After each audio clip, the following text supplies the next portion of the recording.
saya seperti ini. Ini kita bicara arah kebijakan di bidang kesehatan tadi. Karena IPM kita di sektor kesehatan sangat rendah sekali gitu. Problem di lapangan, kita memiliki angka kematian ibu hamil dan balita ini masih sangat tinggi. Kita memiliki persoalan gizi buruk. Kita memiliki persoalan stunting yang sering disampaikan di dalam setiap seminar-seminar. Nah, akses layanan kesehatan dari masyarakat pedalaman terhadap pusat-pusat pelayanan kesehatan itu problemnya. Nah, kita lihat arah kebijakan di pembangunan di sektor kesehatan. Nah, anggaran di dinas kesehatan hampir 1 T gitu tiap tahunnya. Sehingga praktis hampir seluruh wilayah Aceh, termasuk yang mandiri di luar TNI, Polri dan PNS, semua tercover dengan asuransi kesehatan BPJS. Tapi problemnya di lapangan, tiap hari berseliweran di medsos kita, orang sakit yang tidak memiliki akses terhadap layanan kesehatan. Sakit terduduk di tempat tidur, sakit terduduk di rumah-rumah umum, tapi dia tidak mendapatkan layanan kesehatan. Padahal dia adalah warga Aceh yang sudah mendapatkan fasilitas premi kesehatan dari semua BPJS. Nah, itu satu. Padahal problem pembangunan Aceh di sektor kesehatan, IPM kesehatan tadi gitu.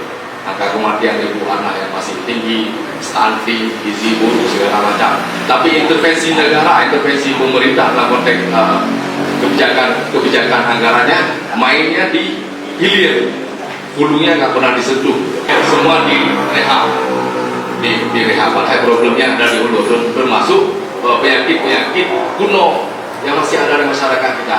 Apa penyakit kuno? Divisi, malaria, kaki gajah, yang tak selesai provinsi ini nggak selesai.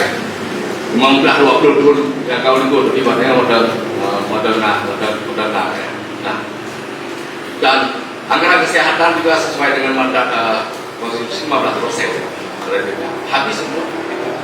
Artinya tidak untuk menjawab persoalan yang sedang kita hadapi.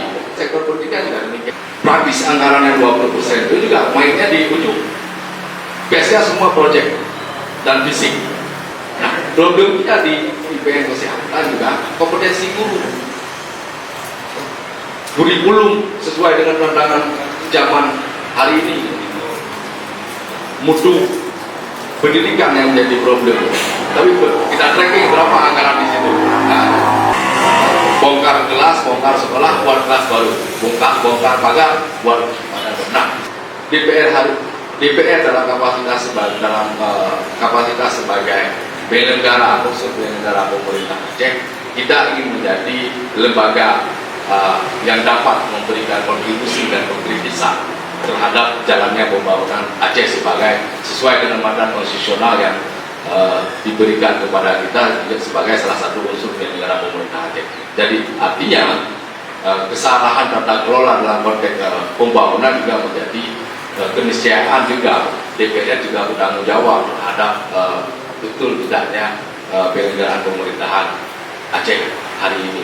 Dan insya Allah periode ini kita akan memperbaiki itu dan kita akan menjadi lembaga strategis bagi upaya untuk menciptakan apa yang menjadi persoalan Aceh hari ini dan kita jawab sehingga percepatan cita-cita kesejahteraan dan kemakmuran bagi Aceh bisa segera didapatkan oleh rakyat.